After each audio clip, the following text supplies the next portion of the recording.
கர்த்தருடைய நாமத்திற்கு மகிமை உண்டாகட்டும். யோவான் எழுதின சுவிசேஷ புஸ்தகத்தில்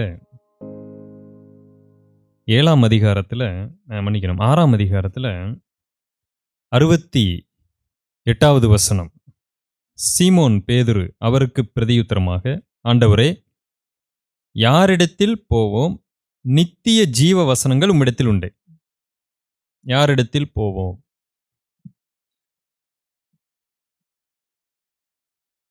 இன்றைக்கு ஆண்டவர் சபை என்கிற ஒன்றை ஸ்தாபித்து அதன் மூலமாய் ஆண்டவரை குறித்தும் தேவனை குறித்தும் தேவனுடைய திட்டங்களை குறித்தும் அவர் இந்த உலகத்தோடு இடைப்பட்டு வருகிறார். தனி மனிதனை கொண்டல்ல, ஒரு சபையை கொண்டு, சபைக்குள்ளாக இருக்கக்கூடிய விசுவாசிகளை கொண்டு, சபை இல்லாமல் அல்ல, எல்லா விசுவாசிகளும் ஏதோ ஒரு வகையிலே சபையாக இணைந்து அவர்கள் இருக்கும்படியாக கர்த்தர் சித்தம் கொண்டு இருக்கிறார். இதில் எந்த மாற்று கருத்தும் இல்லை. தனிமரம் தோப்பல்ல.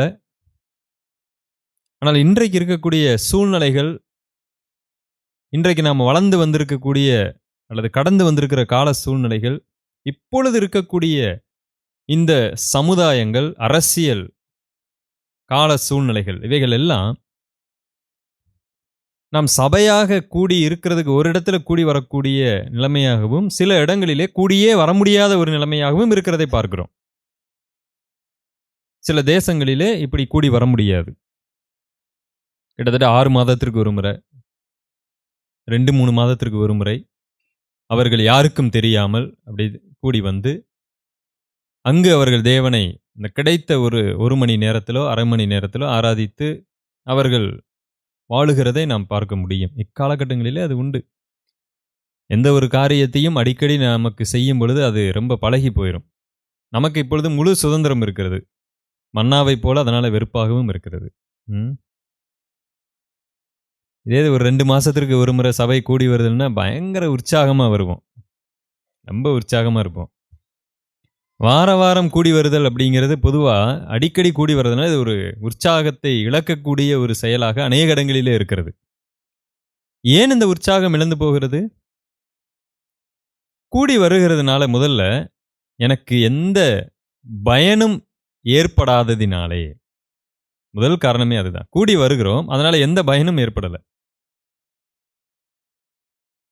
அடுத்து, கூடி வருகிறதை ஒரு சடங்காக செய்து கொண்டிருக்கிறோம். இந்த மாதிரியான கூடி வருதலின் ஒரு நோக்கம் நிறைவேற்றப்படாததினாலே அவைகள் ஒரு வெறுப்பை நமக்கு தரக்கூடியதா இருக்கிறது. நாம் சாப்பிடும் சாப்பாடு என்னைக்காவது வெறுப்பை கொடுத்திருக்கிறதா? இல்லையே. அது தேவையா இருக்கிறதுனாலே அது என்றைக்கும் வெறுப்பாகாது. சாப்பாடு ஒரே மாதிரியான சாப்பாடு வேணா வெறுப்பாகும். சாப்பாடுங்கிற அந்த ஒரு பொதுவான சொல் நமக்கு வெறுப்பு இல்லை. பல வகையில் இந்த 3 வேலையை ஒரு 5 வேலையா மாற்ற மாட்டோமா அப்படின்னு வேணா நம்ம தியானிச்சுக்கிட்டு இருப்போம். வெறும் 3 வேலையாயிருச்சே அப்படின்னு சொல்லிட்டு. ஏன்னா சிலர் அந்த மாதிரி தான். இப்போ டாக்டரே என்ன சொல்லியிருக்கிறாங்கன்னா, நீங்கள் 3 வேளை சாப்பிடாதீங்க, எப்படி சாப்பிடுங்க, 5 வேளை சாப்பிடுங்க. அவர் என்ன சொல்றாருன்னா 3 வேளையை பிரித்து 5 வேளையா சாப்பிட சொல்றாரு. நாம அந்த கடைசி சொன்ன அந்த வார்த்தையை கேட்க மாட்டோம். அதெல்லாம் நிப்பாட்டுங்க, என்ன சொன்னீங்க, 5 வேளை சாப்பிடணும், அதானே, விடுங்க. ஏன்னா இன்றைக்கு நமக்கு ஒரு தேவை இருக்கிறது, அது வெறுப்பு தரவில்லை, அது நமக்கு அதை செயல்பட வைக்கிறது.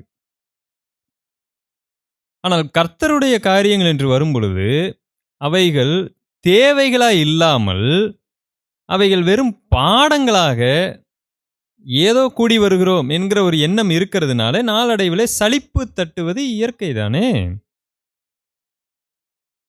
இந்த இயேசு கிறிஸ்துவின் இடத்துல அப்போஸ்தலனாகிய பேதுரு, எதுக்காக நாங்க உங்ககிட்ட இருக்கிறோம் அப்படின்னு ஒரு பதிலை சொல்லியிருக்கிறார். ரொம்ப அழகான ஒரு பதிலை சொல்லியிருக்கிறார்.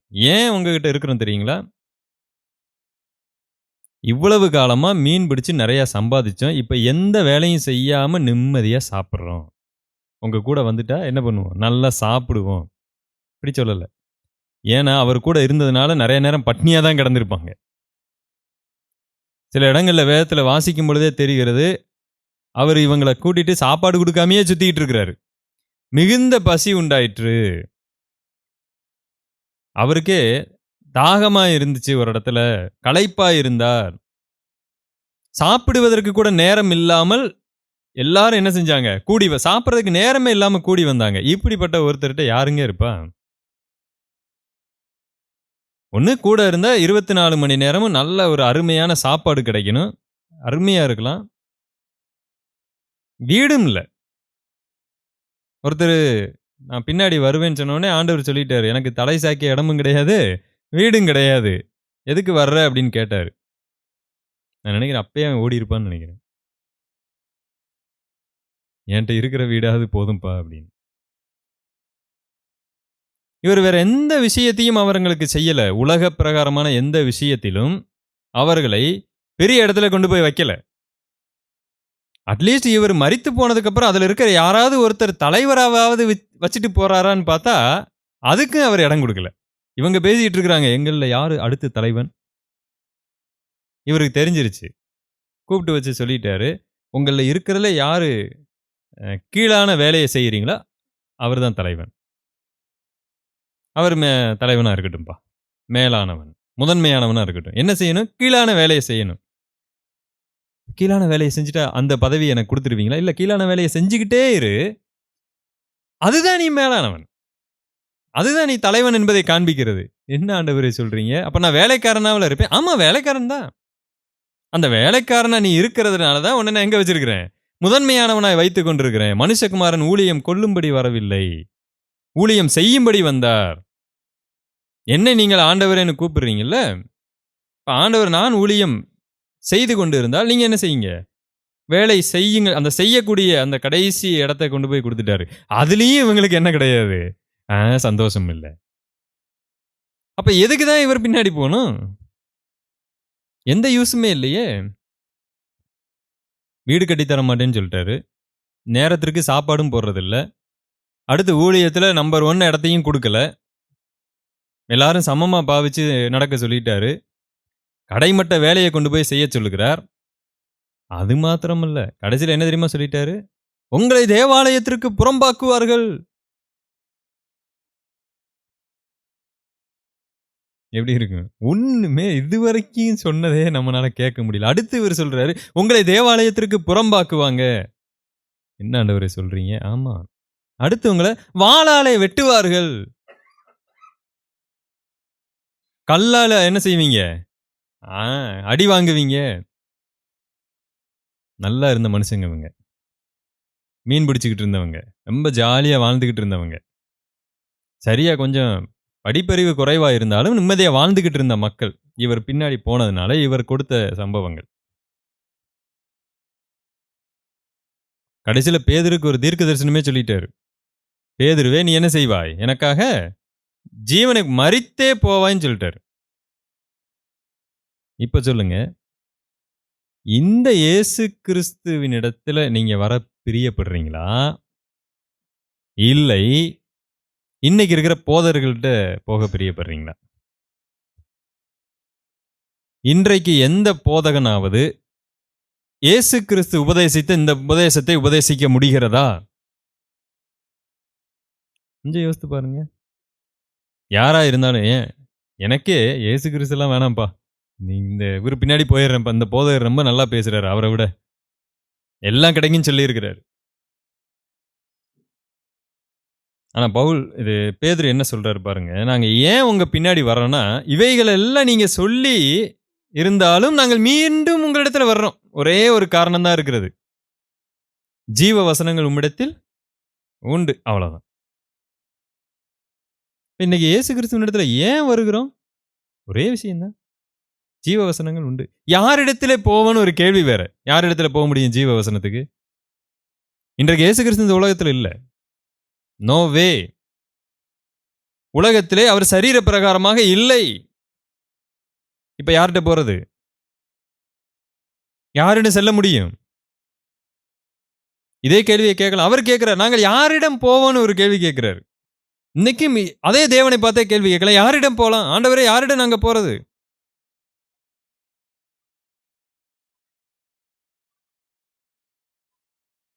அவருடைய சீஷர்கள் இன்றைக்கு ஜீவ வசனத்தை பிரசங்கித்தால், அந்த ஜீவ வசனத்தை பிரசங்கிக்கிற இடத்துல நாம போய் நிக்கிறோம். வேற எங்கேயும் போக வேண்டிய அவசியம் இல்லை. ஒரு ஊழியனுடைய வேலை என்ன? ஒரு விசுவாசியினுடைய வேலை என்ன? ஒரு ஊழியனுடைய வேலையை குறித்து அப்போஸ்தலர் நடபடிகள் நிருபத்தில் புஸ்தகத்தில் எழுதப்பட்டிருக்கிறது. ரொம்ப அழகான ஒரு வார்த்தை. அடிக்கடி நம்ம வாசித்த காரியங்கள் தான். அப்போஸ்தலர் நடபடிகளின் புஸ்தகம் 6ஆம் அதிகாரம்.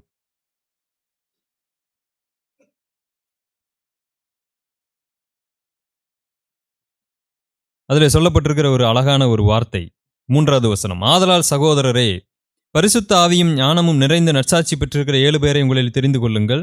அவர்களை இந்த வேலைக்காக ஏற்படுத்துவோம். நாங்களோ ஜெபம் பண்ணுவதிலும் தேவ வசனத்தை போதிக்கிற ஊழியத்திலும் இடைவிடாமல் தரித்திருப்போம் என்றார்கள். ஒரு ஊழியனுடைய வேலை என்ன? பல வேலைகள் அவரால் செய்ய முடியும், இல்லை என்று சொல்லவில்லை, செய்ய முடியும். ஆனால் அப்போஸ்தலர்கள் தெரிந்து கொண்ட வேலை என்ன? அப்போஸ்தலர்கள் ஒன்னே ஒன்னுதான் சொன்னாங்க, எங்களால எல்லாத்தையும் செய்ய முடியும், முடியல என்று சொல்ல முடியாது. பாருங்க, 2வது வசனத்துல என்ன சொல்றாங்க பாருங்க. அப்பொழுது 12 சீஷர் கூட்டத்தை வரவழைத்து, நாங்கள் தேவ வசனத்தை போதியாமல் பந்தி விசாரணை செய்வது தகுதி அல்ல. அது எங்களுக்கு கொடுக்கப்பட்ட வேலை அல்ல. We are not appointed for that. நாங்கள் ஒரு வேலைக்காக நியமிக்கப்பட்டிருக்கிறோம். அந்த வேலையை நாங்கள் செய்யணும். அதை விட்டு மற்ற வேலைகள் செய்வது எங்களுடைய நோக்கம் அல்ல. அப்ப ஜீவ வசனத்தை போதிக்கிறது இயேசு கிறிஸ்துவினுடைய வேலை.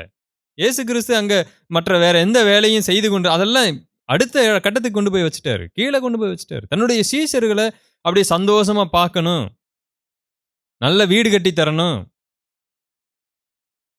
24 மணி நேரமும் சாப்பாடு போட்டு அவங்களை பசியாற்ற வேண்டும், ஜீவ வசனத்தை போதிக்கணும். ஜீவ வசனத்தை போதிக்கிறது மட்டும்தான் இயேசு கிறிஸ்துவினுடைய தலையாய வேலையா இருந்தது. அப்போஸ்தலனாகிய பேதுரு சொன்னார், யாரிடத்திலே போவோம்? உம்மிடத்திலே நித்திய ஜீவ வசனங்கள், அது உங்களிடத்துல மட்டும்தான் இருக்கு. இன்றைக்கு சபை என்பது ஜீவ வசனத்தை போதிக்கக்கூடியதற்காக கர்த்தரால் ஏற்படுத்தப்பட்ட ஒன்று. அதிலே ஒரு ஊழியன் என்ன செய்ய வேண்டும்? ஜீவ வசனத்தை போதிக்க வேண்டும். மற்றது செய்வது அவனுக்கு தகுதி அல்ல. அன்னைக்கு பந்தி விசாரணை, அது ஒரு சின்ன உதாரணமா எடுத்துக்கொள்ளலாம். அதை எல்லா விஷயத்திலும் நாம என்ன செய்யலாம்? பயன்படுத்த முடியும். வெறும் பந்தி விசாரணை என்று சொன்னால் அவர் என்ன சொல்ல வருகிறார்? மற்ற வேலைகளை செய்வதற்கு சீஷர்களிடம் ஒப்படைங்க என்று சொல்லுகிறார். அடுத்து சீஷர்களுடைய வேலை என்னங்கிறத தியானிக்கும் பொழுது அங்கே நாம் அதை தியானிப்போம். முதல்ல ஒரு ஊழியனுடைய வேலை என்ன? வசனத்தை போதித்தல். வசனத்தை போதித்தல். வசனத்தை போதிக்க வேண்டும் என்று சொன்னால் என்ன செய்ய வேண்டும்? முதலாவது, தேவன் அந்த சபையிலே வசனத்தை போதிக்கும்படியாக அவனை ஏற்படுத்தி இருக்கிறாரா என்பதை உறுதி செய்து கொள்ள வேண்டும். யார் வேண்டுமானாலும் வசனத்தை போதிக்க முடியும் இக்காலகட்டங்களிலே. சொல்லுகிறேன். நம்மளுடைய அறிவு அதிகமாய் வளர்ந்திருக்கிறது, நம்மளுடைய ஞானம் அதிகமாய் பெருகி இருக்கிறது.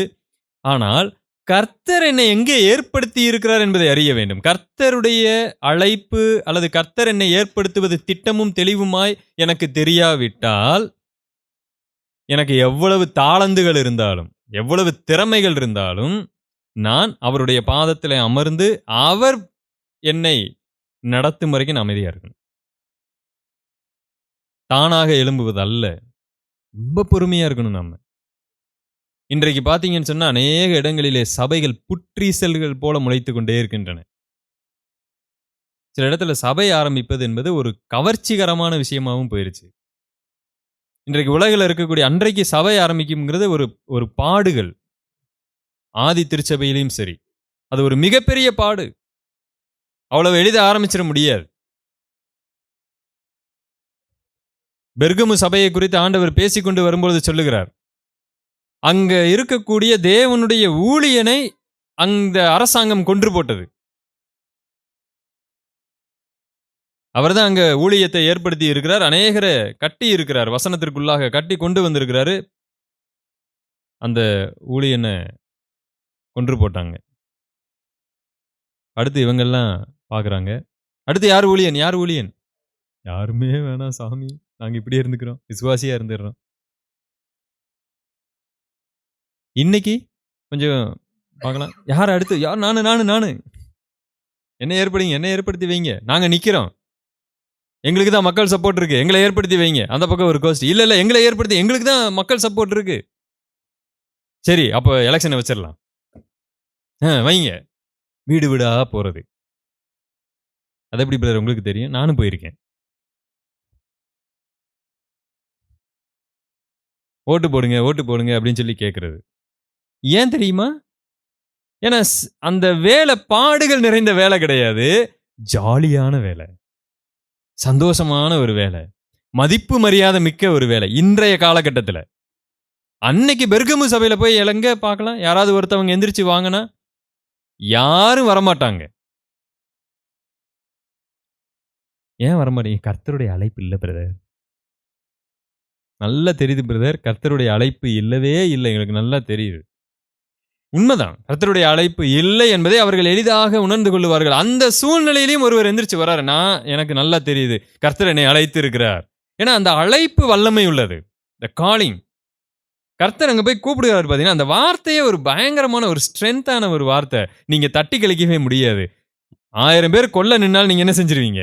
எழுந்து வந்துருவீங்க. எத்தனை பேர் வேணாலும் வரட்டும், என்னை கொண்டு போகட்டும், நான் அந்த இடத்துல நான் என்ன செய்வேன்? எழும்பி நின்று போதிப்பேன், அந்த வேலையை செய்வேன். அப்படி ஒருத்தர் வராரு பாத்தீங்களா? அவருடைய வேலை என்ன? ஜீவ வசனத்தை போதிக்கிறது. இன்றைக்கு இந்த பாடுகள் இல்ல. இங்க ஊழியனா இருக்கிறது என்பது ஒரு சந்தோஷமான ஒரு காரியம். அடுத்து இது ஒரு பெரிய ஒரு பிஸ்னஸ், ஒரு வியாபாரமாவே இன்னைக்கு சில இடங்கள்ல மாறிடுச்சு.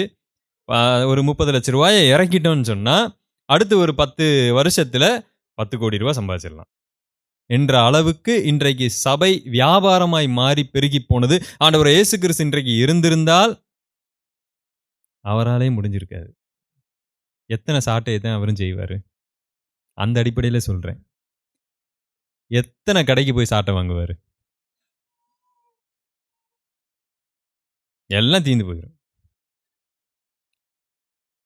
ஒரு ஊருக்கு போனாருன்னா அந்த ஊர்ல அங்க இருக்கக்கூடிய எல்லா சபையிலையும் துரத்தி வெளியில வர்றதுக்கு அவர் 3 வருஷம் ஆயிரும். 3 years.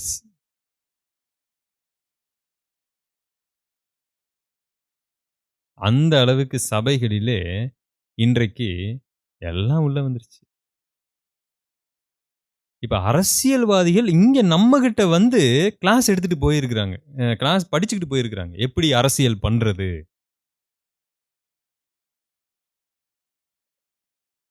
அடுத்து இந்த பிஸ்னஸ், நம்ம மக்கள் இந்த காணிக்கை அது இதுன்னு சொல்லி சம்பாதிச்சுட்டு இருக்கிறாங்க பாத்தீங்களா? இங்க வெளியில இருக்கிறவங்க ஆச்சரியப்பட்டு போயிருக்கிறாங்க. நாங்க 24 மணி நேரமும் உழைக்கிறோம், என்னென்னமோ கருவிகள் கண்டுபிடிக்கிறோம், சாஃப்ட்வேர் என்னன்னு சொல்றோம். அது எப்படியா ஒரு செங்கலை வச்சு 1 கோடி ரூபாய் சம்பாதிச்ச நீ? ஒரு செங்கல் உன்னிடத்து உங்க வீட்டுல வாங்கிட்டு போய் வச்சீங்கன்னா போதும், உங்களுக்கு என்ன கிடைக்கும்? அது கிடைக்கும், இது கிடைக்கும். ஒரு வார்த்தை தான் மனுஷன் சொன்னாரு. ஒரு லோடு செங்கல் வந்து இறங்கிருச்சு. இதையெல்லாம் வாங்கிட்டு போறானுங்க. இவர் கோடீஸ்வரனா மாறிட்டாரு. அங்க அவங்க எம்பிஏ பிசினஸ் அது இதுன்னு HR மார்க்கெட்டிங் ஃபினான்ஸ் என்னென்னமோ படிச்சுக்கிட்டு இருக்கிறாங்க. அவங்களுக்கு இந்த திட்டம்லாம் இல்லை. இப்ப அவங்க இங்க வந்து கிளாஸ் படிச்சுட்டு போயிட்டு இருக்கிறாங்க. வெட்கக்கேடாக சபைகள் போய்விட்டது. ஏன் தெரியுங்களா? ஊழியர்கள் இந்த வேலையை தவிர எல்லா வேலையும் செஞ்சுட்டு இருக்கிறாங்க. எந்த வேலை? ஜீவ வசனத்தை போதிக்கக்கூடிய வேலையை தவிர எல்லா வேலையும் இருக்கு. ஸ்கூலுக்கு பிரின்சிபல் ஆகிற வேலை இருக்கு, காலேஜுக்கு பிரின்சிபல் ஆகிற வேலை, டீச்சர் ட்ரைனிங்க்கு பிரின்சிபல் ஆகிற வேலை, இப்படி எல்லா வேலையிலையும் ஒரு யார் தான் இருக்கிறா? ஒரு ஊழியனை ஏற்படுத்தி வைத்திருக்கிறதுனால அவரை எங்க போய் வசனத்தை போதிப்பாரு? அப்போ ஜீவ வசனத்தை போதிக்கணும். அதுக்கு முன்னாடி என்ன செய்யணும்?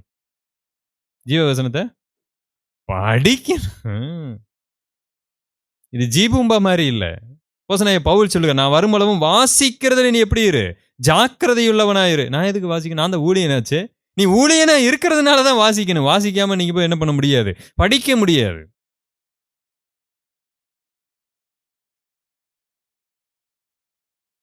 ஒரு மணி நேரம் ஒரு வசனத்தை நான் பிரசங்கிக்க வேண்டும் என்று சொன்னால், அதற்காக எத்தனை நாட்கள் நான் அதற்கு படிக்கணும்?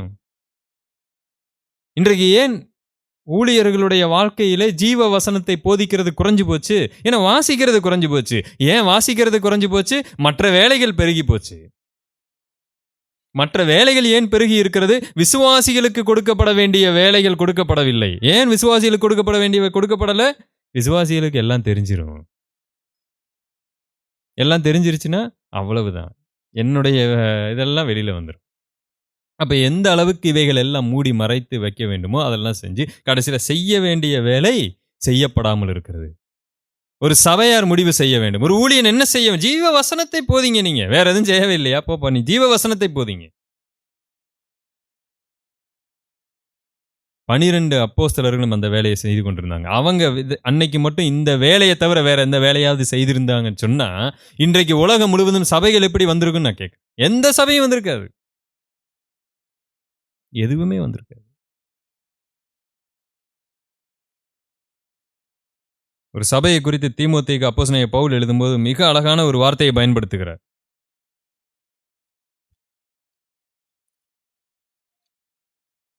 பாருங்க, 1 தீமோத்தேயின் புஸ்தகம் 3ஆம் அதிகாரம் 15வது வசனம்.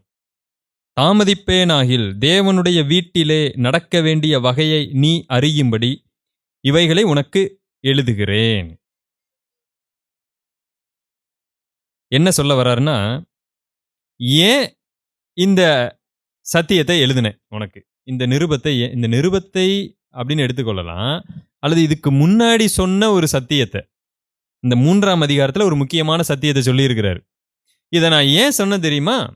ஒருவேளை நான் உன்னை சந்திக்க ரொம்ப தாமதமாகலாம், லேட் ஆகலாம்.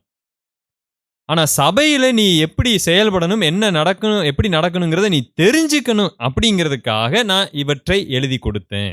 அப்படி என்ன எழுதி கொடுத்தாரு? யார் ஊழியனா இருக்கணுங்கிறத எழுதி கொடுத்தாரு. வேற எதுவும் பெருசா இல்ல. யார் ஊழியனா இருக்கணும்? 3ஆம் அதிகாரம் முழுவதுமாகவே 1வது வசனத்திலிருந்து நாம் வாசித்த 15வது வசனத்தின் முந்தின பகுதி வரைக்கும் 14 வரைக்கும் ஒரு ஊழியன் என்ன செய்யணும், எப்படி இருக்கணுங்கிறத எழுதி கொடுத்திருக்கிறார். ஒரு ஊழியன், உதவி ஊழியன். ஏன் தெரியுமா? நாம வாசித்த 15வது வசனத்துல ஏன் நான் இதை எழுதியிருக்கிறேன்? அதனுடைய அடுத்த மத்திய பகுதி. அந்த வீடு, அந்த சபை, வீடு என்று சொன்னா சபை. அந்த சபை ஜீவனுள்ள தேவனுடைய சபையாய் சத்தியத்திற்கு தூணும் ஆதாரமுமா இருக்கிறது. இந்த இடத்துல சத்தியம் என்று சொல்லுவது என்ன? தேவனை குறித்ததான சத்தியங்கள், தேவனுடைய திட்டங்கள், தேவனுடைய காரியங்கள் எல்லாவற்றுக்கும் ஆதாரம் எது? சபைதான். அப்ப இந்த சபையின் மூலமாக இவைகள் திட்டமும் தெளிவுமாய் வெளியே போதிக்கப்பட வேண்டும். நம்முடைய சபையில ஏன் இவ்வளவு பைபிள் ஸ்டடி எடுக்கிறோம்? என்ன ஆதாயம் நமக்கு கிடைக்க போகுதுனால? ஞாயிற்றுக்கிழமை காலையில ஒரு பைபிள் ஸ்டடி எடுக்கிறோம். எதுக்கு? வெள்ளிக்கிழமை ஒரு பைபிள் ஸ்டடி எடுக்கிறோம். எதுக்கு? செவ்வாய்க்கிழமை ஒரு பைபிள் ஸ்டடி எடுக்கிறோம். அது போக ஞாயிற்றுக்கிழமை சாயங்காலம் இந்த இடத்துல எல்லாரும் கூடி ஒரு பைபிள் ஸ்டடி எடுக்கிறோம். எதுக்கு? உண்மையே சொல்ல போனா இதுல எல்லா சபையும் நடக்கும் ஒரே ஒரு பைபிள் ஸ்டடி இடையில ஒரு வாரம். ஏன்னா விசுவாசிகள் பேசிடக்கூடாது ஏதாவது. ஏன்னா உங்க போதகர் இடையில பைபிள் ஸ்டடி ஏதாவது எடுக்கிறாரா? எடுக்கிறார். ஒரு வாரம் எடுக்க பரவாயில்ல. ஓகே. அது போதுமே என்னை நானே திருப்தி செய்து கொள்வதற்கு. எனக்கு நேரம் குறைவு, வீட்டுல ஜாலியா சுத்திக்கிட்டு இருக்கலாமே. எங்க வேண்டுமானாலும் நான் திருமண காரியங்கள் அட்டன் பண்ணலாம், எங்க வேணாலும் போகலாம். நானாக வம்படியாக இவ்வளவையும் கொண்டு போய் இழுத்து போடுவதற்கு எதற்காக? ஒரு நாள் கர்த்தர் என்னோடு பேசுகிறார். காலம் சமீபமா இருக்கிறது, பிரயோஜனப்படுத்து. நான் யோசிக்கிறேன், இவ்வளவு நாள் பைபிள் ஸ்டடி என்னால எடுக்க முடியாது, எடுத்துதான் ஆக வேண்டும். இதுதான் வேலை. வேற எந்த வேலையும் நீ செய்யாட்டி அதை பற்றி கவலையே இல்லை. வேற எந்த வேலையும் செய்யாமல் போறதுனால போய் இருந்துட்டு போட்டும். சபையை கூட்டல, யாரு கூட்டாமே கூட வந்து உட்காந்துருப்போம். என்ன ஆக போகுது?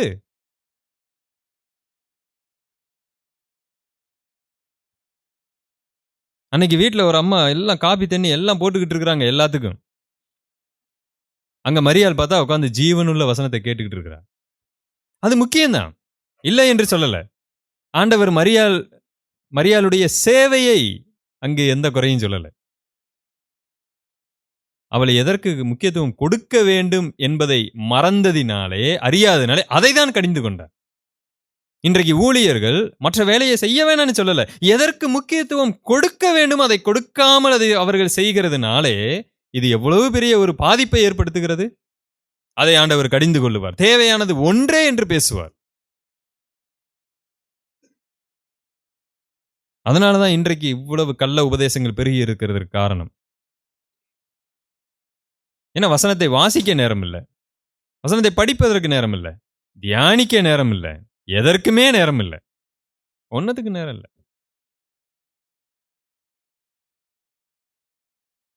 அப்படியே வசனத்தை பார்த்தாலே உடனே நாம என்னன்னு புரிஞ்சுக்கலாம். இந்த வசனம் இப்படி இருக்கா? சரி இதை போதிச்சிருவோம். ஒரு வசனம் இருக்கு. உபாகமத்துல 23ஆம் அதிகாரம் என்று நினைக்கிறேன். ஆண்கள் பெண்களுடைய போடக்கூடாது. பெண்கள் ஆண்களுடைய போடக்கூடாது. இஸ்ரவேலர்களுக்கு ஆண்டவர் ஒரு உபதேசத்தை கொடுத்தார். அதை எடுத்துக்கிட்டு இன்னைக்கு நம்ம மக்கள் போதிக்கிற போதனை இருக்கு. அடுத்த வசனத்திலே அடுத்த ஒரு வார்த்தை எழுதி வச்சிருக்கிறாரு. ஆண்கள் நீங்கள் உடை அணியும் பொழுது உன்னுடைய மேல் சட்டையிலே 4 தொங்கல்களை நீ என்ன செய்ய வேண்டும்? எப்பொழுதும் வைத்திருக்க வேண்டும். ஒன்று இப்படி மேல் சட்டையில, அது எப்படின்னு தெரியல. அன்னைக்கு அவங்களுக்கு தெரிஞ்சிருக்கும் போல் இருக்கு, நமக்கு தெரியல. இந்த 4 தொங்கல்களை என்ன செய்ய வேண்டும்? வச்சிருக்கணும் அப்படின்னு ஒரு கட்டளை இட்டாரு. அடுத்த வசனம் என்ன சொல்லுது? ஆட்டு மயிரிலும் பஞ்சு நூலிலும் நீ என்ன செய்யக்கூடாது? உடை உடுத்தக்கூடாதுன்னு போட்டார். 3 வசனம் ரொம்ப முக்கியம். ஆணுடைய பெண் மாத்தி அணியக்கூடாது. பெண்ணுடைய ஆண் மாத்தி அணியக்கூடாது. இது கேட்கறதுக்கு நல்லா இருக்கா? நல்லா இருக்கு. அடுத்து சட்டையில 4 தொங்கல்கள் விடணும். அது கூட பரவாயில்ல. அடுத்து ஆட்டு மயிரையும் பஞ்சு நூலையும் என்ன செய்யக்கூடாது? உடுக்கக்கூடாது. இப்ப சொல்லுங்க, இந்த 3ல எதை நான் பின்பற்றணும்? மேல சொன்னது மட்டும் நமக்கு கொஞ்சம் பின்பற்றுவதற்கு ஏதுவா இருக்கு. மற்ற 2ம் எப்பயுமே நம்ம இந்த தொங்கல்லாம் விட்டதே கிடையாதே. இன்னைக்கு நம்ம எல்லாம் தொங்கலோட தானே வந்திருக்கணும். அப்ப மேல இருக்கிற வசனத்தை மட்டும் நான் எடுத்துக்குவேன். ஆண்கள் பெண்களுடைய அணியக்கூடாது, பெண்கள் ஆண்களுடைய அணியக்கூடாது. அப்ப அடுத்த வசனத்தை தொங்கல்களை அதை மட்டும் விட்டுட்டோம். சரி, பஞ்சு நூல்ல ட்ரெஸ் போடாதுன்னு எதுக்கு ஆண்டவர் சொல்லி இருக்கிறாரு? உங்க யாருக்குமே வேலை இல்லாம போயிரு. இன்னைக்கு திருப்பூர்ல நீங்க இருக்கவே முடியாதுங்க. நீங்க எல்லாம் பாவம் பண்ணிட்டு இருக்கிறீங்க. பஞ்சு இல்லாம எங்க என்ன செய்ய முடியும்? யோசிங்க. அப்ப இந்த வசனத்தை வாசித்து மக்கள் அப்படியே போதிக்கிறது. அதுல அந்த ஒரு வசனத்தை மட்டும் எடுத்து போதிக்கிறது. ஆண்கள் பெண்களுடைய அணியக்கூடாது, பெண்கள் அதுக்கு நான் அணியணும்னு சொல்லி பேசி வரல. இவைகளை ஏன் நாம் வாசிக்கிறதுல நாம் உட்காரல, தியானிக்கிறதுல நாம் அமரவில்லை. அப்ப எப்படி இது ஜீவனுள்ள வசனமா போய் சேரும்? அது புறஜாதிகளுடைய மார்க்கத்தை குறித்து பேசிக் கொண்டு வருகிறார். எல்லாரும் அதுதான் சொல்றாங்க. புறஜாதிகள் இதன் மூலமாய் தவறான பழக்க வழக்கத்தில் ஈடுபட்டிருந்தாங்க. அன்றைக்கு நிறைய புறஜாதி கடவுள்களை குறித்ததான் நிறைய விஷயங்கள் இருக்கு. புறஜாதி கடவுள்ல குழந்தை இல்லை அப்படின்னு போனா ஆண் என்ன செய்யணுமா? பெண்ணுடைய உடையை உடுத்திக்கணும். பெண் என்ன செய்யணும்? ஆணுடைய உடையை உடுத்திட்டு போய் வேண்டுதல் செஞ்சுட்டு அவங்களுக்கு குழந்தை பிறந்துடும். இது ஒரு முறைமையை அவங்க பின்பற்றி இருக்கிறாங்க. அடுத்து இன்னொன்னு, அவர்களுக்குள்ளாக தவறான ஓரினை சேர்க்கையை வெளிப்படுத்தக்கூடியதான ஒரு செயல்பாடு. ஆண் இந்த உடையை மாற்றி அணிந்து கொண்டு இருக்கும் பொழுது அவர்கள் அதற்கு ஆயத்தமாக இருக்கிறார் என்பதை காண்பிக்கக்கூடிய ஒன்று. அப்ப கர்த்தர் எதை அடிப்படையா வச்சு அதை பேசி இருக்க முடியும்? ஒருவேளை அதை அடிப்படையா வச்சு பேசி இருக்கிறாரா? இருக்கலாம். ஆனால் அப்படியே வசனத்தை நான் எடுத்துக்கொள்ளாதபடிக்கு நான் தியானிக்க வேண்டும், அதை ஆராய வேண்டும். இன்றைக்கு அதனால தானே கள்ள உபதேசங்கள் பெருகி இருக்கு. ஞானஸ்நானம் எடுத்த அரட்சிப்பு, இயேசுவின் நாமம், திரித்துவம், ஒருத்துவம் எவ்வளவோ வந்திருக்கிறது. ஏன் வசனத்தை நான் தியானிக்க, வாசிக்க நேரமே கொடுக்கல. யாரோ ஒருத்தர் சொல்லி இருப்பாரு, அதை அப்படியே ஏற்றுக்கொண்டு பின்னாடி போயிட்டு இருக்கிறேன் நான். வேதனையான விஷயம். அன்றைக்கு அப்போஸ்தலர்கள் பாதத்தில் அமர்ந்தாங்க. முதல்ல வேதவசனம் சொல்லி, நாங்கள் ஜெபம் பண்ணுகிறதிலும் போதிக்கிறதிலும் உறுதியா தரித்திருப்போம். எதுக்கு ஜெபம் பண்ணியிருப்பாங்கன்னு நினைக்கிறீங்க?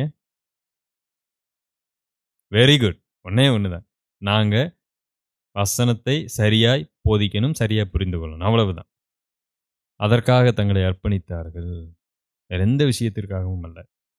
இப்படி வேதாகமத்துல நிறைய வசனங்களை நாம ஆராய்ந்து தேடி தியானிக்கும்படியா கர்த்தர் வச்சிருக்கிறாரு. அவங்க ஆண்டவரே எல்லாரையும் பார்த்து நீங்க ஆராய்ந்து பாருங்க வேதத்தை. என்னை குறித்து சாட்சி கொடுக்கிறது. அப்ப சாட்சி கொடுக்கிற வசனங்களை ஆராய்ந்து தானே பார்க்க வேண்டும். ஆராய்ந்து பார்க்கிற ஊழியர்கள் இன்றைக்கு அதை தவிர எல்லா வேலையும் அல்லவா செய்து கொண்டிருக்கிறாங்க. அடுத்து விசுவாசிகளுடைய வேலை என்ன? ஒரு ஊழியன் சபையிலே விசுவாசிகளை என்னவாய் மாற்ற வேண்டும்? அவர்களை பக்தி விருத்திக்கு ஏதுவாக நடத்த வேண்டும் என்று எபேசு நிருபத்தில் நாம் வாசிக்கிறோம். சபை ஏற்படுத்தப்பட்டதனுடைய நோக்கம் என்ன? சபையானது குமாரனை பற்றும் அறிவில் எல்லாரும் வளரும்படியாக பக்தி விருத்திக்கு ஏதுவாக நடக்கப்பட்டிருக்கிறது. அதற்காக தேவன் மேய்ப்பர்கள், சுவிசேஷர்கள், அப்போஸ்தலர்கள், போதகர்கள், தீர்க்கதரிசி எல்லாரையும் அதற்காக ஏற்படுத்தி இருக்கிறார் என்று வேதவசனம் சொல்லுகிறது அல்லவா? ஆனா இங்க நம்ம வாசித்த வசனத்தை அப்போஸ்தலர் நடவடிக்கைகள் புஸ்தகம் 6ஆம் அதிகாரத்துல விசுவாசிகளுடைய வேலை என்ன அப்படின்னு இங்க என்ன சொல்றாங்கன்னா 1வது வசனத்துல பார்க்கிறோம். அந்நாட்களிலே சீசர்கள் பெருகின போது கிரேக்கரானவர்கள் தங்கள் விதவைகள் அன்றாட விசாரணையை திட்டமாய் விசாரிக்கப்படவில்லை என்று எபிரேயருக்கு விரோதமாய் முறுமுறுத்தார்கள். அப்பொழுது 12 சீசர் கூட்டத்தை வரவழைத்து, நாங்கள் தேவ வசனத்தை போதியாமல் பந்தி விசாரணை செய்து தகுதியல்ல. ஆகதலால் சகோதரே, பரிசுத்தாவியும் ஞானமும் நிறைந்து நற்சாட்சி பெற்றிருக்கிற 7 பேரை உங்களில் தெரிந்து கொள்ளுங்கள், அவர்களை இந்த வேலைக்காக ஏற்படுத்துவோம். இப்ப என்ன பண்ணி இருக்கிறாங்கன்னா, பந்தி விசாரணை பரிமாறக்கூடியது யாருக்கு, எப்படி சாப்பாடு போகணும், என்ன பண்ணணும், எப்படி பண்ணணும், யாருக்காவது அங்க கிடைக்கலையா, கிடைச்சிருச்சா, இவைகளை குறித்து விசாரணை செய்வதற்கு அங்க விசுவாசிகள்ல ஒரு 7 பேரை ஏற்படுத்தி இருக்கிறாங்க. இப்ப இந்த 7 பேருடைய வேலை என்ன? பந்தி விசாரணை செய்ய. ஆனா நடந்தது என்ன தெரியுங்களா? இந்த 7 பேரும் என்ன பண்ணி இருக்கிறாங்க? பந்தி விசாரணை செய்வது அவர்களுக்கு அந்த வேலையை கடைசியா வச்சுக்கிட்டாங்க. அவருடைய மிக முக்கியமான வேலை என்ன தெரியுங்களா? வசனத்தை கற்றுக்கொள்வது. பாருங்க, அடுத்து 6ஆம் அதிகாரத்துல 7 பேரை சாப்பாட்டுக்காக தேர்ந்தெடுத்து வச்சிருக்கிறாங்க. 7ஆம் அதிகாரத்துல பாருங்க, அதுல ஒருத்தர் பிரசங்கமே பண்ணிட்டு இருக்கிறாரு. யாரு? ஸ்தேவான். அப்ப இதுல இருந்து என்ன தெரியுதுன்னா, ஏதோ பந்தி வேலையை மட்டும் அவங்க செஞ்சிட்டு அமைதியா இல்லை என்று தெரிகிறது. அப்போஸ்தலர்கள் உபதேசித்த ஜீவனுள்ள வசனம் அவர்களுடைய இருதயத்துல போய் என்ன செஞ்சிருக்கிறது? பதிவு செய்யப்பட்டிருக்கிறது. உள்ள போயிருச்சாங்க. அதனாலதான் 7ஆம் அதிகாரத்துல அவ்வளவு பேச்சு பேசிக்கிட்டு இருக்கிறாரு ஸ்தேவான். இவ்வளவு நேரம் பேசுனால கூட அவங்க கல்லறிஞ்சிருப்பாங்க. சீக்கிரம் முடிச்சிடறேன் நான்.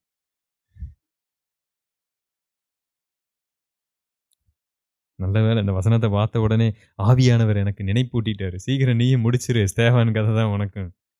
அன்னைக்கும் இன்னைக்கும் பெரிய வித்தியாசம் அல்ல. எவ்வளவு வேணாலும் பாட்டு பாடுறதுக்கு ஜனங்கள் ரெடியா இருப்பாங்க, வசனத்தை கேட்கறதுக்கு நோ. பின்னாடி இருக்க ரொம்ப வேகமா தலையாட்டுறாங்க. புரிந்து கொண்டேன், முடித்து விடுகிறேன். அடுத்து பாருங்க, 8ஆம் அதிகாரத்துல அடுத்த ஆளு, அவங்க தேர்ந்தெடுத்த ஒரு ஆளு தான், பிலிப்பு. இவர் என்ன பண்ணியிருக்கிறாருன்னு பாருங்க. அதான் பெரிய உபத்திரம் வந்துருச்சு. அப்ப இவங்க எல்லாம் அந்த 7 பேரும் வேற இடத்துல இருந்து வந்திருப்பாங்க போல, எல்லாம் சிதறி போயிட்டாங்க. சிதறி போன 4வது வசனத்தை, எங்கும் திரிந்து சுவிசேஷ வசனத்தை பிரசங்கித்தார்கள். நமக்கு ஒரு குழப்பம் ஏற்படுது. நாங்கள் வசனத்தை என்ன செய்வோம்? பிரசங்கிப்போம். ஜீவ வசனத்தை பிரசங்கிப்பதில் நாங்கள் தரித்திருப்போம். பந்தி விசாரணை செய்யறதுக்கு 7 பேரை ஏற்படுத்துங்க அப்படின்னு சொன்ன உடனே அவங்க பந்தி விசாரணை செய்யறவங்க நாம நினைத்துக் கொள்ளுகிறோம். ஆனால் சீஷர்களை இவர்கள் பிரசங்கிகளாக உருவாக்கி இருக்கிறார்கள். என்ன பிரசங்கம் பண்றாங்க? அவங்க போய் சுவிசேஷம் பிரசங்கம் பண்றாங்க. சபையில பக்தி விருத்தியை ஏற்படுத்தக்கூடிய ஒரு வேலையை அப்போஸ்தலர்கள் செய்து கொண்டிருக்கிறாங்க, ஊழியர்கள் செய்யறாங்க. ஆனா சீஷர்கள் முதல்ல செய்ய வேண்டிய வேலை, அவங்க வசனத்தை கற்றுக்கொள்றாங்க. அந்த வசனத்துல சுவிசேஷத்தை கொண்டு போய் எல்லாருக்கும் பிரசங்கம் பண்றாங்க. பிலிப்பு போய் சுவிசேஷத்தை பிரசங்கம் பண்றாரு. அது மாத்திரமல்ல பாருங்க, அப்பொழுது பிலிப்பு என்பவன் சமாரியாவில் ஒரு பட்டணத்திற்கு போய் அங்குள்ளவர்களுக்கு கிறிஸ்துவை குறித்து பிரசங்கித்தான். பிலிப்பு செய்த அதிசயங்களை ஜனங்கள் கேள்விப்பட்டு கண்டு அவனால் சொல்லப்பட்டவைகளை ஒருமனப்பட்டு கவனித்தார்கள். இங்க வேதவசனம் சொல்லுகிறது, கிறிஸ்துவை குறித்து பிரசங்கித்தான். சிதறி போனவங்க எல்லாம் பிரசங்கித்தாங்க.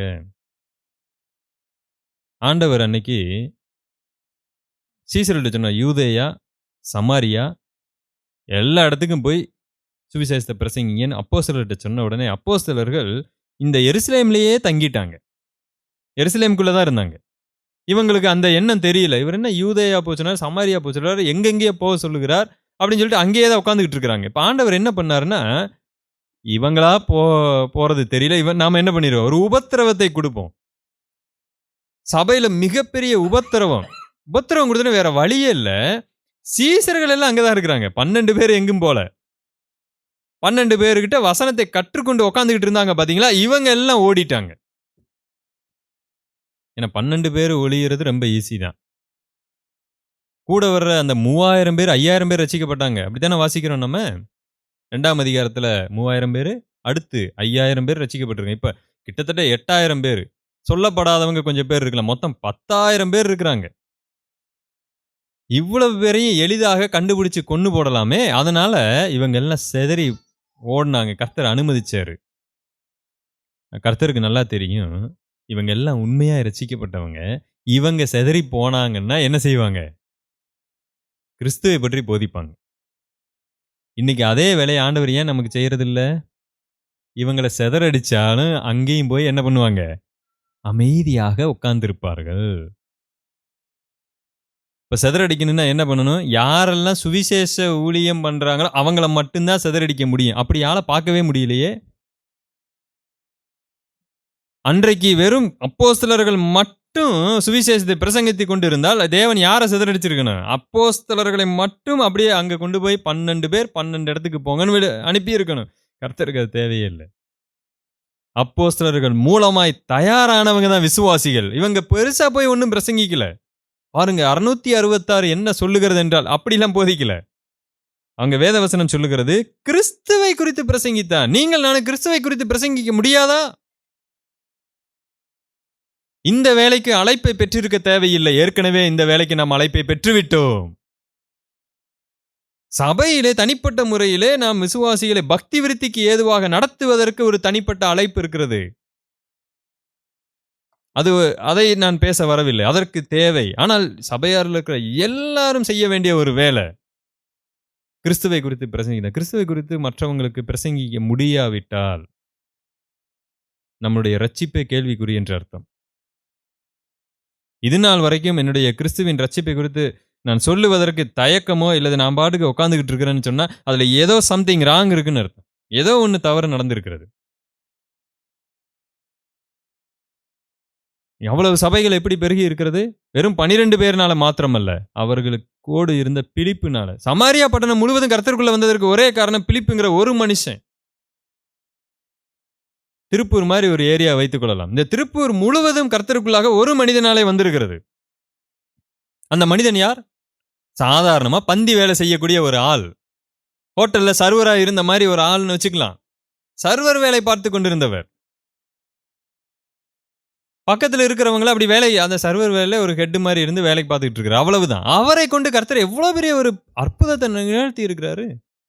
நாமே அதை செய்யக்கூடாது. எப்படி இந்த சுவிசேஷ ஊழியத்தை செய்ய முடியும்?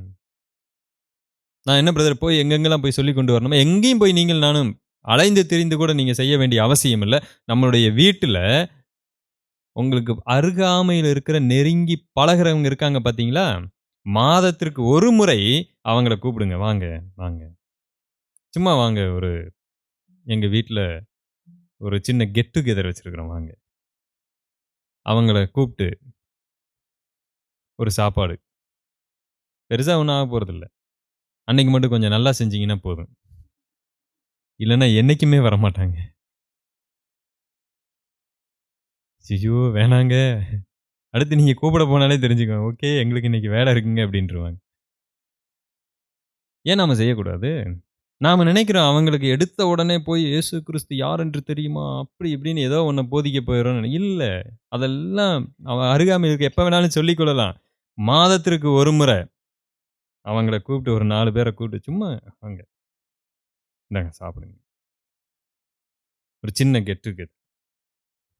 அடுத்து அதே மாதிரி ஒரு கொஞ்ச நாள் கழிச்சு வாங்க, ஒரு சின்ன கெட் டுகெதர். உங்களுக்கு தெரியுமா? உலகத்திலேயே மிக நேர்த்தியாய் செய்யப்படக்கூடிய ஒரு ஊழியன்னா இந்த ஊழியம் தான். அப்படி கூப்பிட்டு வச்சிருக்கும் பொழுது என்னைய கூப்பிட்டு விடுங்க. அன்னைக்கு வந்து நம்ம வசனத்தை அவங்களுக்கு சொல்றோம். அந்த இடத்திலே நீங்கள் ஒரு சபையை ஸ்தாபிக்க முடியும், உருவாக்க முடியும். 4 பேர், 4 பேர். அங்கு மாதம், மாதம், மாதம் 4 பேருக்கு என்றைக்கோ ஒரு நாள் அவங்களுக்கு வசனத்தை கொடுத்தா போதும். அங்கு கர்த்தர் யாரை வேண்டுமானாலும் கொண்டு வந்து நம்மோடு சேர்த்துருவார். நாம செயல்படாமல் இருக்கிறதுனால தான் கர்த்தர் நம்மை கொண்டு செயல்படாமல் இருக்கிறார். ஏன் நம்ம அதை செய்யக்கூடாது? இது செய்கிறதுனால என்ன லாபம் இருக்கிறது? யாருக்கு லாபம் இருக்கிறது? நான் சொல்லுவேன், செய்யற உங்களுக்கு தான் லாபம் இருக்கிறது. வேற யாருக்கு லாபம் கிடையாது. செய்யற உங்களுக்கு தான் லாபம். என்ன லாபம்? ஆண்டவர் ஆசீர்வதிப்பார் பிரதர். கண்டிப்பா ஆண்டவர் ஆசீர்வதிக்கிறார். அதுல எந்த மாற்று கருத்தும் இல்ல. அதை விட பெரிய ஆசீர்வாதம் இருக்கிறது. அதை விட பெரிய என்ன ஆசீர்வாதம் இருக்கு? ஒண்ணு, அவங்க நம்ம வீட்டுக்கு பக்கத்திலே இருக்கிறதுனால நாம வீட்டுக்குள்ள சண்டை போட மாட்டோம். ஆமா பிரதர். கரெக்ட்டா சொன்னீங்க. இது எவ்வளவு பெரிய லாபம். உண்மைதானே? நீங்கள் நானும் சத்தம் போட்டுக்கிட்டு இருந்தா அப்புறம் அவங்க என்ன பண்ணுவாங்க? பக்கத்திலே வரமாட்டாங்க. அவங்க உங்கள கூப்பிட்டுருவாங்க அங்க. இங்க வாங்க. அப்புறம் நீங்க அங்க சாப்பிட்டுட்டு வரும்போது திருநீர பூசிட்டு வர வேண்டியது.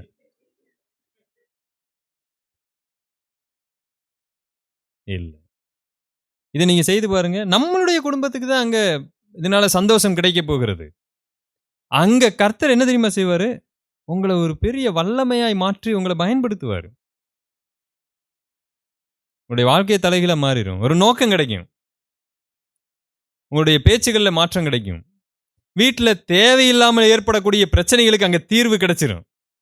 சின்ன சின்ன சச்சரவுகள், சண்டைகள் எதுவும் இருக்காது. எல்லாம் மாற்றப்பட்டு விடும். இந்த ஒரு வேலைய செய்யறதுனால மட்டும் தான். ஒரு சின்ன வேலை செய்ய போறீங்க. மாசத்துல ஒரு நாள் 4 பேர கூட்டிட்டு வந்து சாப்பாடு போட போறீங்க. அவ்வளவுதான்.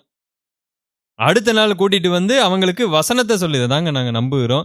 அவங்களோட ஒரு அற்புதமான ஐக்கியத்தை ஏற்படுத்த போறீங்க. அவ்வளவுதான் செய்ய போறீங்க. அந்த இடத்திலேயே ஒரு கூடுகையே நம்ம ஆரம்பிச்சிடலாம். இப்போ வீட்ல இருக்கிற எல்லாரும் இப்ப நம்ம சபைகளிலே இவ்வளோ பேர் 50 பேரோ, 30 பேரோ நம்ம இருக்கிறோம் என்று சொன்னால், இந்த 50 பேரும் இந்த வேலையை நாம செய்திருப்போம் என்று சொன்னால், இன்றைக்கு எந்த இடத்துக்கு நாம போயிருக்கலாம்?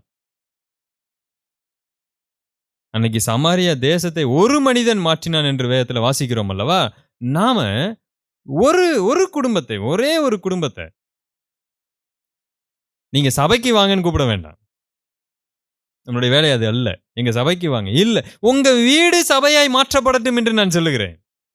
எங்க பக்கத்துல வாங்க. எங்க வீட்டுக்கு வாங்க. ஏன் இந்த சுவிசேஷ ஊழியத்தை நம்ம செய்யக்கூடாது? சுவிசேஷ ஊழியம் என்பது ஏதோ கற்று தேர்ந்தவர்கள் அதுக்கப்புறம் கடைசியிலே செய்யப்பட வேண்டிய ஊழியம் அல்ல. சுவிசேஷ ஊழியம் என்பது ரட்சிக்கப்பட்ட அடுத்தே நாம செய்ய வேண்டிய வேலை. அதிலிருந்தே நாம் கற்றுக்கொள்ளுவோம் நிறைய விஷயங்கள. அவங்களோடு பழக பழக நீங்கள் முதல்ல அவங்கள எப்படியாவது கர்த்தருக்குள்ள நடத்த ஆயத்தப்படுவீங்க. அதனால அவங்களுடைய தவறுகள், அவங்களுடைய பிரச்சனைகள நீங்க மன்னிச்சிருவீங்க. விட்டுக் கொடுக்க ஆரம்பிச்சிருவீங்க. பொறுமையா போக ஆரம்பிப்பீங்க. அது குடும்பத்திலேயும் வெளிப்பட ஆரம்பிக்கும். இதனால எனக்கு தான் லாபம் வருகிறதே ஒழிய வேற யாருக்கும் கிடையாது. இந்த நித்திய ஜீவ வசனம் எவ்வளவு வேலை செய்யுது பார்த்தீங்களா? பேதுரு ரொம்ப அழகா சொன்னாரு. நாங்க யார் இடத்துல போவோம்? இன்னைக்கு சபைக்கு வேற எந்த காரணத்துக்கு நம்ம வர வேண்டாம். இந்த ஒரே ஒரு விஷயம் தான். நித்திய ஜீவ வசனத்தை கற்றுக்கொள்ளும்படியாக. ஊழியனுக்கு கர்த்தர் கொடுத்தது அந்த வேலைய மட்டும்தான். நித்திய ஜீவ வசனத்தை போதிக்கிறதை தவிர வேற எந்த வேலையும் தகுதியா இருக்காது. அதற்காக செயல்படுவோம். வாழ்நாளை ஒப்புக் கொடுப்போம். அதற்கு ஊழியன் என்ன செய்யணும்? வாசிக்கணும், படிக்கணும். 24 மணி நேரமும் அவர் படித்துக் கொண்டே இருக்க வேண்டும். விசுவாசிகளுக்கு வந்து உபதேசம் பண்ணட்டும். விசுவாசிகள் அதிலே கற்று தேரட்டும், வளரட்டும், விருத்தி அடையட்டும், வசனத்தை வெளியே கொண்டு போகட்டும். ஒரு ராணி தேனீ கூட்டுல செய்யப்பட வேண்டிய ஒரு வேலையை கர்த்தர் ரொம்ப அழகா செஞ்சிருக்கிறார். ஏன் நம்ம அதை செய்யக்கூடாது? இன்றைக்கு பல இடங்கள்ல சபை என்பது ஒரு தனி மனிதனுடைய செயல்பாடாக மட்டுமே பார்க்கப்படுகிறது. அவரவர்கள் தங்கள் தங்கள் பொறுப்பை அறிந்து செயல்படவில்லை. கிறிஸ்துவின் பின்னால் வராமல், கிறிஸ்துவின் ஜீவ வசனத்திற்காக வராமல், போதகருக்காக சபைக்கு வரக்கூடிய நிலைமையும் இருக்கிறது. அப்படி நிறைய இடங்கள்ல மாத்தி வச்சிருக்கிறாங்க. இன்னைக்கு நிறைய இளைஞர்கள் சபைக்கு ஏன் போறாங்கன்னா, நித்திய ஜீவ வசனத்திற்காக போறதில்ல. நிறைய சபைகள்ல. வெளியில சொல்றேன். பாடல் அவர்களை கவர்ந்திழுக்கக்கூடிய ஒன்று. அது இல்லைன்னா போமாட்டாங்க. இப்படி சபையில அவர்களை வைத்திருக்கக்கூடிய, கட்டி இருக்கக்கூடிய நெறைய விஷயங்கள் இருக்கு. சில இடங்கள்ல பொறுப்புகள தூக்கி குடுத்துருவாங்க. அவருதான் அவ்வளவுதான். எங்கேயும் அவரால எங்கேயும் அங்கேயும் போக முடியாது. அது ஒரு பெருமையா கூட இருக்கலாம் சில சமயம். சபைக்கு போவதற்கும், சபையில இருப்பதற்கும் பல காரணங்கள் இருக்கலாம். நீங்க நெறைய இளைஞர்களிடத்துல மனம் விட்டு பேசினா தான் உண்மையே வெளியில வரும். எங்க அப்பா பாஸ்டருங்க. வேற வழியே இல்ல. அதனால போயிட்டு இருக்கிறேங்க.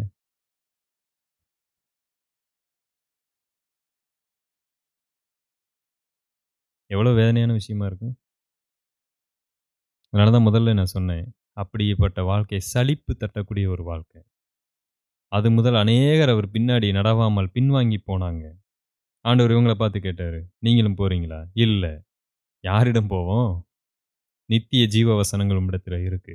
இந்த ஜீவ வசனத்தை பிடித்துக்கொள்ள தாகத்தோடு வருகிறவர்களை கர்த்தர் தன்னுடைய ஊழியர்களைக் கொண்டு போஷிக்கிறார்.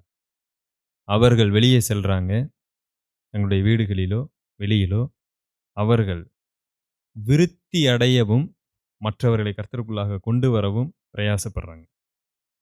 கர்த்தர் இப்படிப்பட்ட நபர்களை அதிகமாய் ஆசீர்வதிக்கிறார். அவருடைய ஆசீர்வாதம் நம்ம மேல் இருக்கிறது. எல்லா விதத்திலும் அந்த ஆசீர்வாதம். குடும்பத்தில சமாதானம், குடும்பத்தில சந்தோஷம், எப்பொழுதும் மகிழ்ச்சி, தோல்வி இல்ல, அங்கு சங்கடம் இல்ல, கவலை இல்ல, பிரச்சனை இல்ல, பொறாமை இல்ல, எதுவுமே இல்ல. ஏன்னா இந்த குடும்பம் இருக்கிறதே இதற்காக தான் இருக்கு.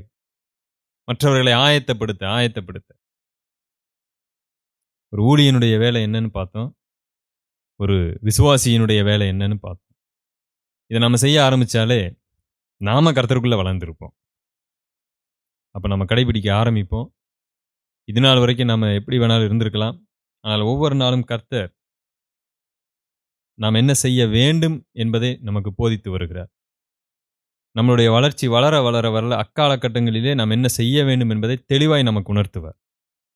இந்த மாதிரி நாம இறங்கி இந்த ஊழியங்களில் நாம் ஈடுபடும் பொழுது, சின்ன சின்ன காரியங்கள உட்கார்ந்து யோசித்துக்கிட்டு இருக்க மாட்டோம். ஏன்னா எல்லா மனிதனும் குறை உள்ளவன் தானே.